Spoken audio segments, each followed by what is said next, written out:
Today we're going to knit a cardigan on the Sentro Knitting Machine. The cardigan is going to have a V-neck and buttonholes. I'm going to make this cardigan with big twist twinkle yarn in teal. We're going to begin with the first front panel V-neck. We're going to cast on 34 stitches. You can make this wider or narrower if you'd like. Also, the Sentro does not have a stitch counter when you work in panels. So I'm going to use this stitch counter that I have, and I'm just going to attach it to my finger, and as I go along I'm going to just click each time I do a panel. Each panel is going to be 100 rows long, and the sleeves are also going to be 100 rows long. For our panel knitting, I have marked with an expo marker the notch before the first stitch and the notch after the 34th stitch. This will make it very easy for me to cast on and off without having to count over and over again. So I am going to cast on with waste yarn and do around 5 or 6 rows of waste yarn before I introduce my main color. So I'm going to begin casting on pin number 1, and I'm going to just do this in the typical back and forth fashion. And I'm going to stop at the pin right before my black mark.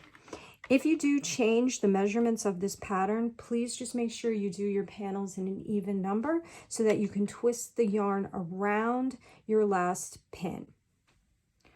Insert this in the feeder, and I'm going to do 5 rows.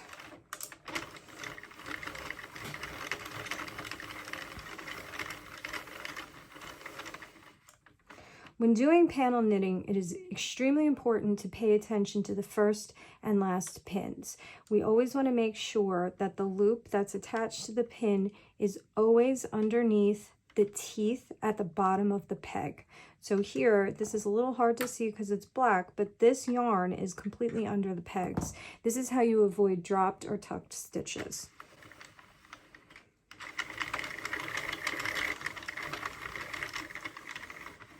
So now I'm approaching this pin, and I want to see that yarn flip under. Sometimes you have to assist with your finger. I do that all the time. It saves a lot of headache in the end because you end up with really nice, neat edges without any dropped or tucked stitches. So as I approach the end of this row, I'm paying attention to this yarn. I want it to flip under the notch after my last stitch. So here's the yarn, and I'm waiting for this to flip under. It just did, and now I'm going to go back and reverse.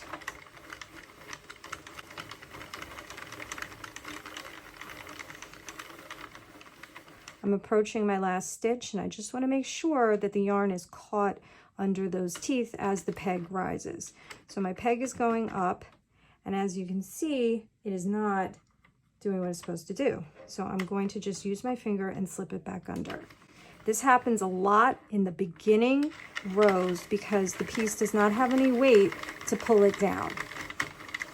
So let's see what happens to this peg.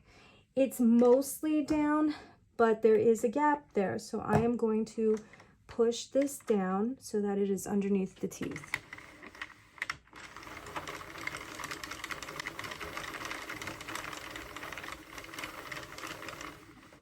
And let's see what happens here. And again, this is raised, so I'm going to just push it back down.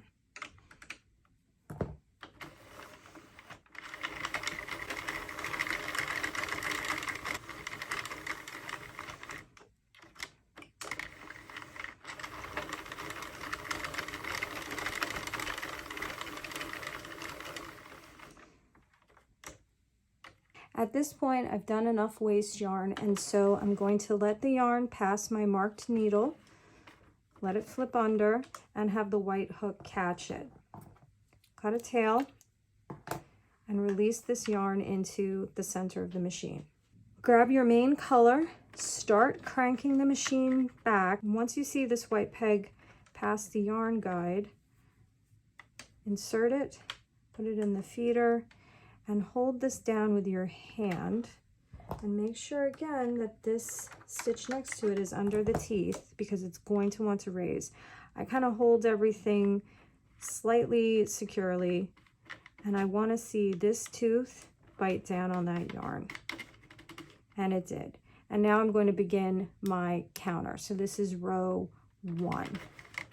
I'm going to do 71 rows until I begin decreases. Decreases have to occur on this side for one panel, and decreases have to occur on this side for one panel. If you do the decreases both on the same side, you'll end up with one correct facing panel and one inside out facing panel. So just do this slowly, especially in the beginning. I'm going to push that down, let that flip under, mark my next stitch, and go back. So I'm approaching my edge again.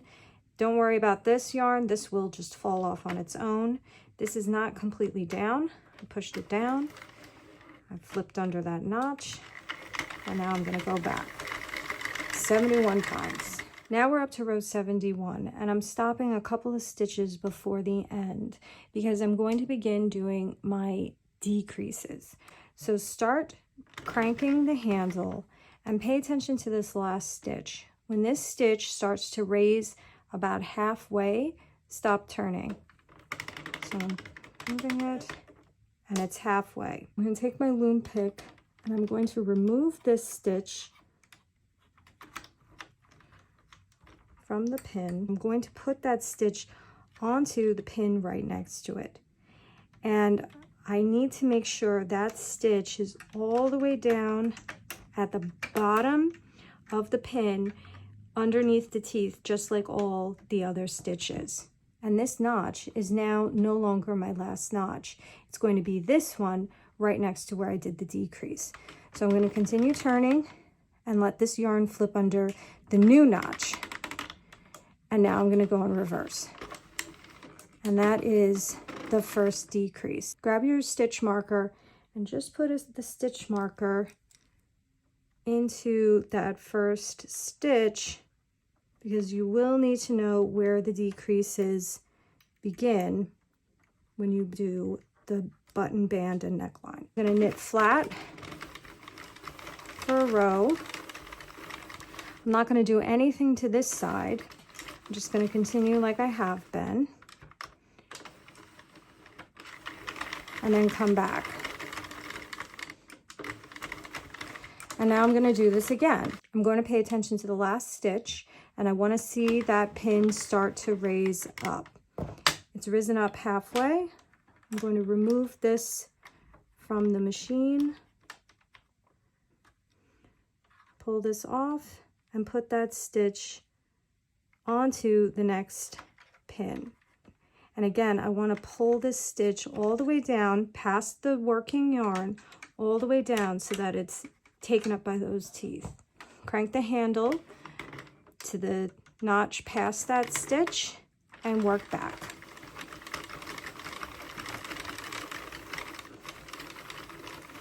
And just work this row exactly the same as you have been.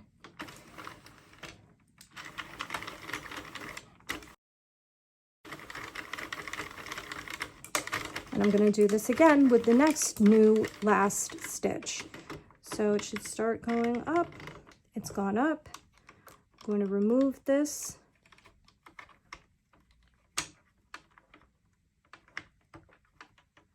Push that stitch all the way down to the teeth.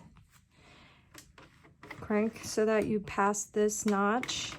Let it hook under and work back.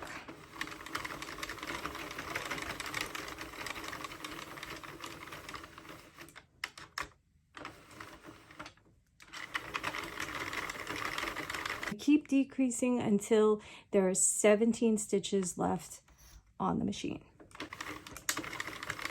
which will be 100 rows. We're coming up to our last decrease.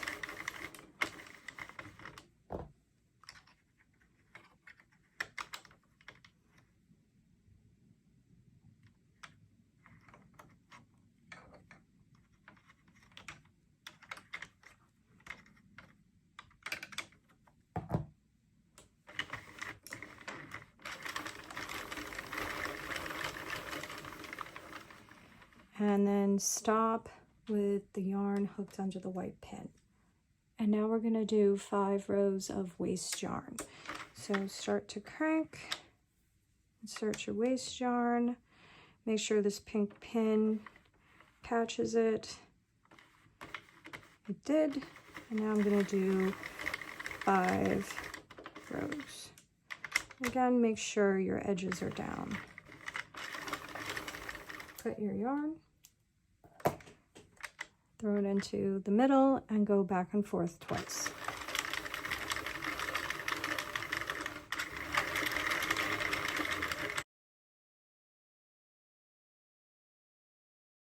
Stretch your yarn.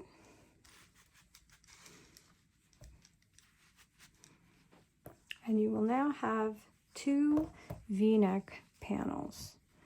So here's the panel for one side. Here is the panel for the other side. Now we're going to do the sleeves. Cast on 34 stitches and it's 100 rows, but I'm going to cast on 34 stitches with waste yarn first, do 100 panel rows, and then cast off with 5 rows of waste yarn again. So we're going to do this just as we did the other panel with no decreases.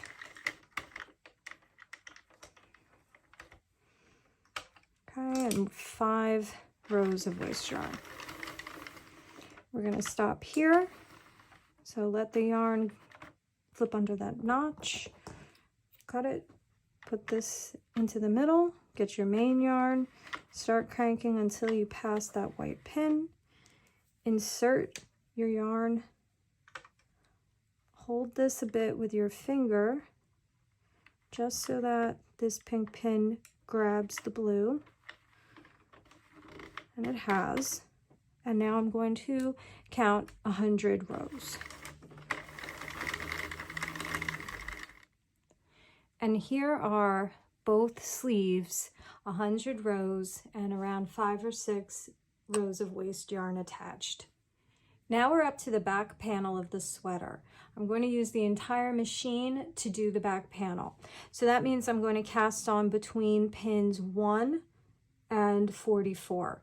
And I've placed markers between those 2 stitches. So I have a marker before pin 1 and I have a marker after pin 44. So we're going to cast on with waste yarn in the regular way. Wrap the yarn around your last pin, put it in the yarn feeder, and again we're going to pay attention to the first and last stitches, that they're completely underneath the teeth before we go to the next row. Do 5 or 6 rows of this. We're going to cut the yarn right there, place this yarn into the middle of the machine. Start cranking until you've passed the white pin. Insert a longish tail with your main color. We're going to do 100 rows in the blue and 5 or 6 rows of the waste yarn. And again, I have to use my stitch counter because this does not count panels for me.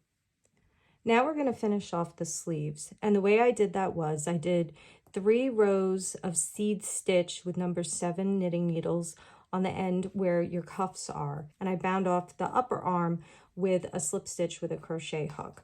So we're going to begin with the seed stitch border. And it doesn't matter which side you do this on. You're going to pick up all of these live stitches that are attached to the waste yarn.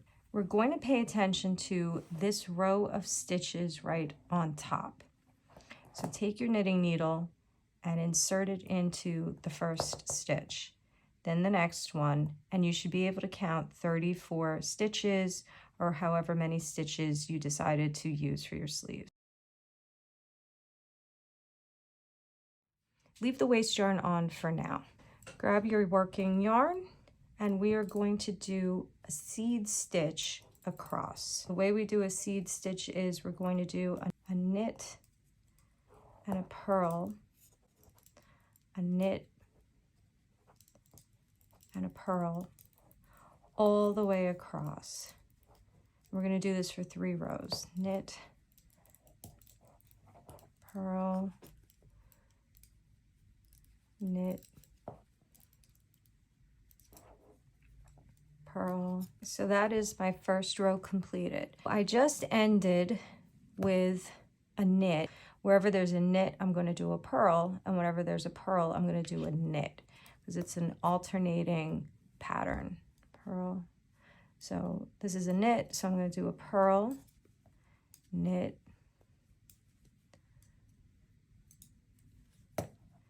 purl. And now for my last row, I have a purl, so I'm going to do a knit. So I'm going to do knit, purl, purl, knit, purl, knit, and there is my seed stitch. Now I'm going to cast off. So we knit 2 stitches, and please cast off loosely because the cast off doesn't have a lot of stretch.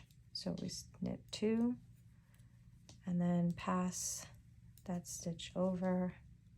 And again, do this loosely.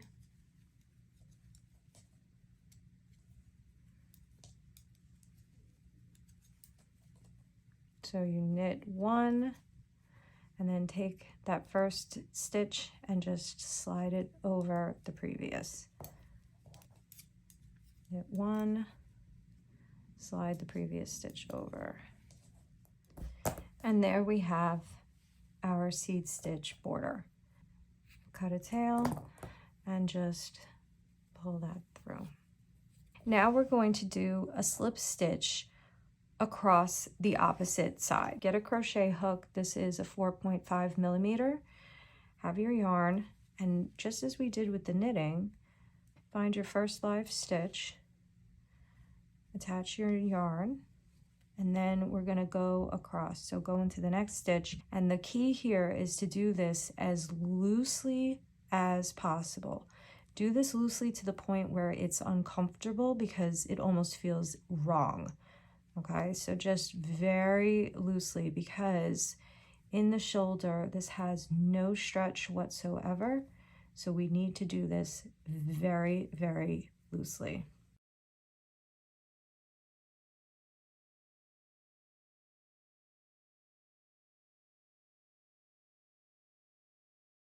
Our last stitch right there. And there is our slip stitch. Don't cut this yarn because now we're going to make the seam connecting both ends of the sleeve together. I don't like to cut the waste yarn until this is completely done, just in case I have to redo anything. If I did the slip stitches too tightly or whatever, I just like to keep it as a safety net. So we're just going to flip that waste yarn inside, and we're going to bring the right sides together like that. And now we're going to do slip stitches all the way down to the bottom of the cuff. So just ignore the waste yarn. So insert the hook into the first stitch on the opposite side and pull the yarn through. Now I'm going to just start seaming all the way down to the cuff. And the way we do that is you're just going to have to constantly roll this straight. Find the first stitches in the row, yarn over, and do a slip stitch.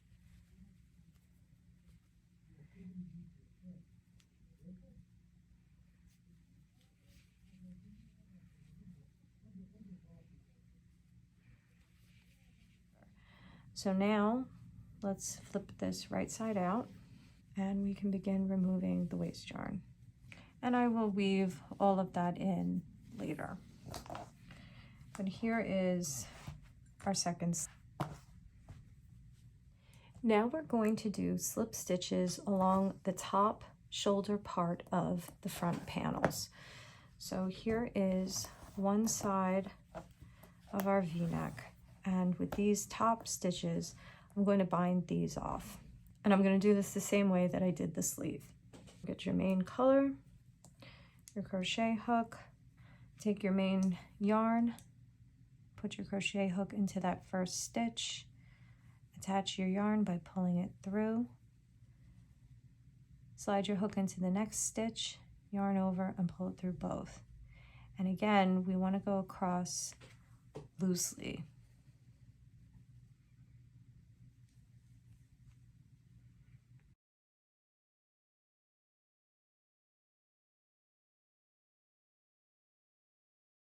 Cut a tail and tie that off. So there's one side completed. You can remove this waste yarn. And there's your top shoulder seam. And we're going to do the same to the others. Now we're going to pick up the bottom stitches of this side of the V-neck, and we're going to do 3 rows of seed stitch. I'm going to use my circular needles, but I'm going to use them for flat knitting. These needles are number 7. Flip this over and look for that first row of live stitches. Pick up the stitches from the bottom to the top and count them as you go. I should have 34. 1, 2, 3, 4, 5, 6. And now I'm going to do the seed stitch, which is just knit 1, purl 1, all the way across. Okay, so now I've done my 3 rows of seed stitch. Now I'm going to bind this off.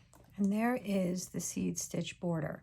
You can remove the waste yarn now. Now we're going to pick up the sides. Take your knitting needle, and we're going to just pick up all these stitches along the side.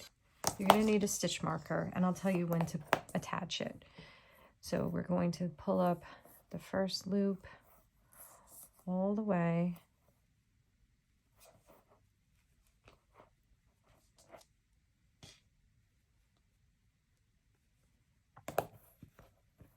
And just keep twisting the selvage, which is the raw edge, so that you're able to get that first stitch.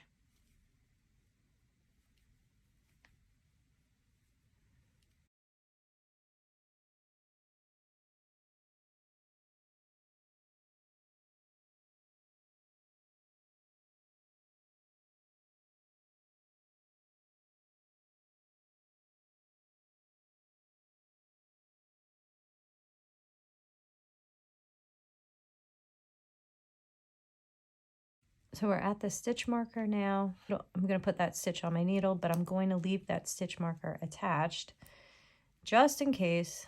I'm actually going to change this. This stitch marker is too thick. Put this stitch marker on the needle and then just keep going.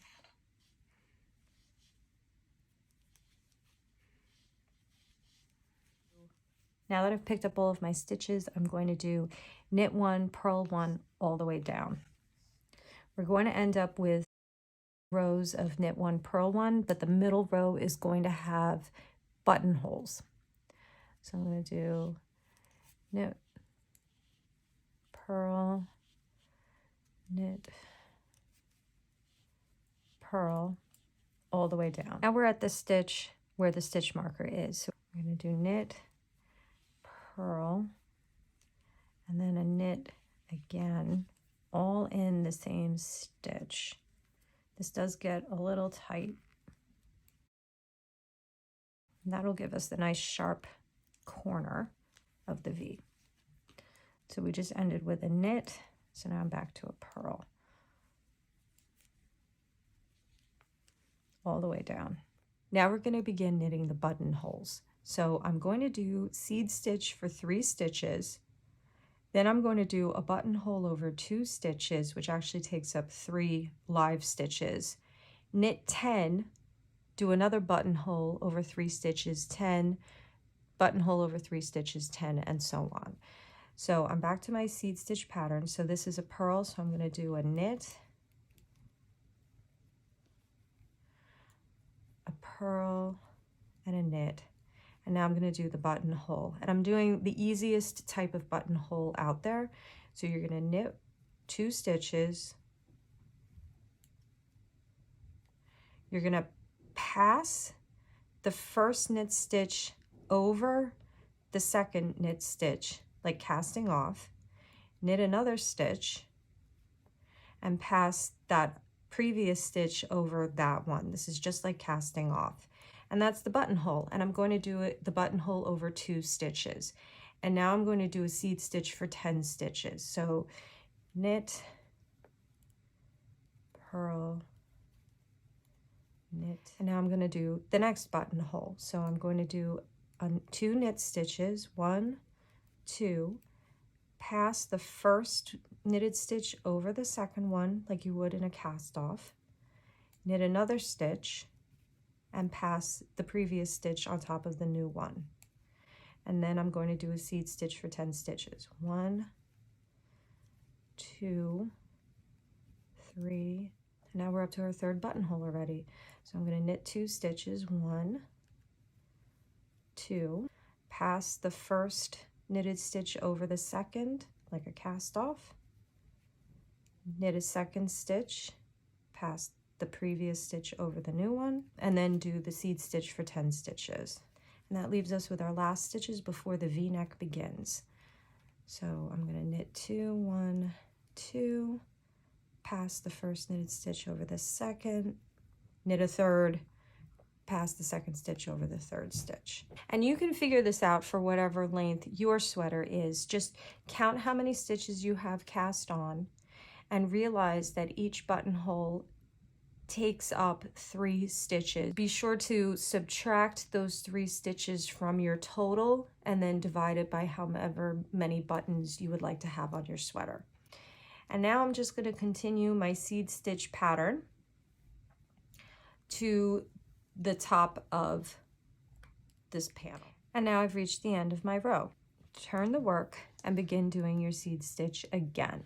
So I'm just seed stitching until the stitch marker and where the buttonholes begin, and I'll show you how we put those cast off stitches back.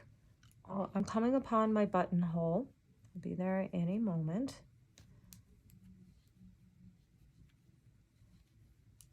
Okay, I'm going to take this.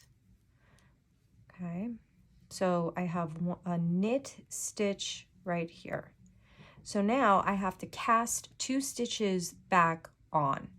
So the way we're going to do that is you just twist the yarn and slide 1, twist the yarn, slide 2. It's just a typical cast on.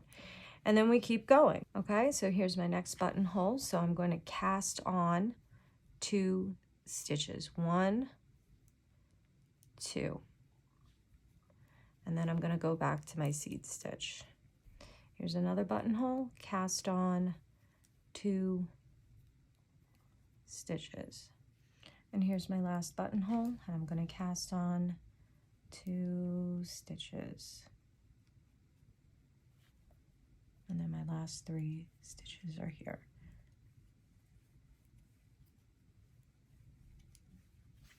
And there's that row completed. We're going to do one more row of seed stitch and then cast off. So for the row of seed stitch with the buttonholes, those stitches that were cast on, we're just going to knit them. So I just did a knit. So here are these 2 stitches that I created. I'm just going to do a purl and a knit, and then just keep going. And just do this all the way to the end. I've completed the row now, and now I'm going to just cast the whole thing off. And there is the panel completed. And you can see our buttonholes are in here. And we have a nice crisp edge here, and it came out very, very nicely. So do the same thing with the other front panel, but instead of doing the buttonholes, just do 4 rows of seed stitch across this side. So you'll do 3 rows of seed stitch on the bottom and then 4 along the band. Now we're going to work on the back panel. I'm going to do 3 rows of seed stitch on the bottom border. Now we're going to use slip stitches to bind off the top of the back panel. Remove your waste yarn. Now we're going to attach the front panels to the back, and we're going to do that with our crochet hook with slip stitches. You're going to put the right sides together as if the sweater is inside out. You're going to line up the top edges, and we're just going to do slip stitches catching both ends until we get to the end of the panel. Get your working yarn, Line up these two edges as closely as you can. Insert your hook, and we're just going to yarn over, pull that through, and we're just going to go across. Do this slowly and not too tightly. And just check in from time to time that this is straight. If it starts to curl, that means you've done it too tightly, so we need to just make sure this is very straight. So there is one seam completed. And now we're going to do the same on the opposite side. So now you have the two front panels attached to the back. Now we're going to put in the sleeve. Flip the piece inside out. You have the right sides facing each other and the wrong side is facing up. This is going to curl because these edges are unfinished. Now take your sleeve, make sure you do not do this on the side with the seed stitch. Take this side of the sleeve, find your seam, you want that on the underside of the sleeve. So I'm just going to make a note of where that is located. And then I'm actually going to open this flap, insert the sleeve inside, make sure that seam is all the way at the bottom, and then we're going to put the flap back down. Line these stitches up as best you can. I'm actually going to use some yarn pins to just hold this in place. Okay, there's one. Because I really don't want this to move too much. And you can use anything for this. It doesn't have to be these specific pins. You can use stitch markers. You could use a knitting needle, just anything that'll just hold it in place. And we're going to start at the bottom right here. We're going to go around and then slip stitch all the way down the bottom seam. Fold this in half just so you see everything lined up perfectly. We need to start at the bottom because as we go around, we want the yarn to come back here so we can go down. If you start at the top, you're going to go in a circle and you're going to end up right back where you started. So I am going to insert my hook right here and into this stitch. Get your working yarn, attach it, chain one, and begin going through both layers.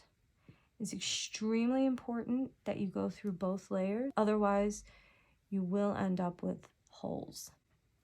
So just as we did before, we're just going through 2 layers and slip stitching around.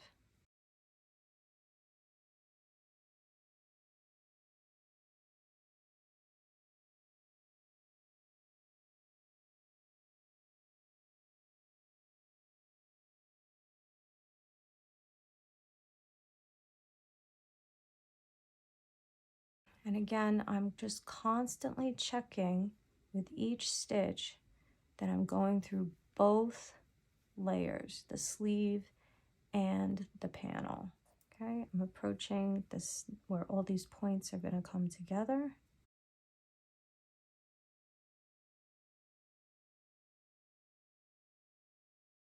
Now I'm going to start slip stitching down. Before you do anything, just check that you don't have any holes in your sleeve, and I don't. If you find a hole, just unravel to the point of the hole and just do it up again. And as we approach the edge, just make sure that's really nicely lined up so we get a nice crisp corner.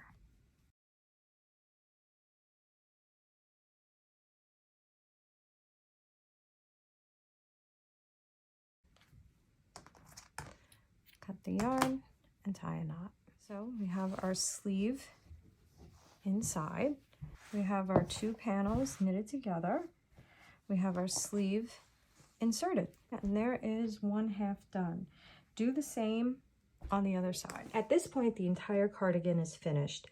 I've sewn in all the loose threads and I put on 5 of the 6 buttons. And I'll show you how to put on the last button. So you're gonna need thread and your button and a regular sewing needle. I'm just going to double it and put a little knot at the end so it doesn't come undone. So what I did was, before I put all these buttons on, I lined up the 2 button bands and I put pins. You could also use stitch markers, just so that the hole of the buttonhole and that spot are perfectly lined up. I'm going to take this out, but I'm going to keep my finger there so I know where to insert my needle from the back. But I'm going to leave a little bit of a tail here just so that it doesn't slide completely through. I'm going to thread my button onto the needle and bring the thread into the back. And I'm just going to go back and forth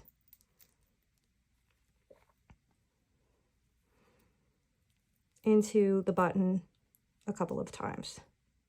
And just tie a knot with the tail a couple of times. Weave this through a little bit and trim. And there is that last buttonhole.